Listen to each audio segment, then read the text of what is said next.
এই একটা ছোট লোকদের সমস্যা, কিছু বললে তাদের অপমান হয়ে যায়, যত সব ফালতু না কেন। মাথাটা ঠান্ডা করো, বুঝতে পারছি তুমি এগুলি খাইতে পারবা না। তুমি কও তুমি কি খাইবা, সাইফুল হোটেল থেকে আইনা দিই।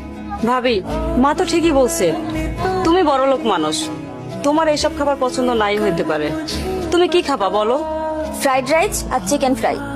মা, সেটা তো মেলা দাম। আমি সারাদিনে যে ইনকাম করি তা দিয়ে তো এক প্লেট ফ্রাইড রাইসও হবে না। এই বাসি পচা গন্ধ খাবার তুমি কোথা থেকে এনেছো? ওই যে আমাকে 3 রাস্তার মোড়ে যে দোকানটা আছে না, সুন্দর করে ওই দোকান থেকে আনছি। আমার সামনে নিজে বানাই দিছে। আমি কি ফুটপাতের খাবার খামে? তোর কাছে বড় কোনো চাইনিজ রেস্টুরেন্ট চোখে পড়ে নাই?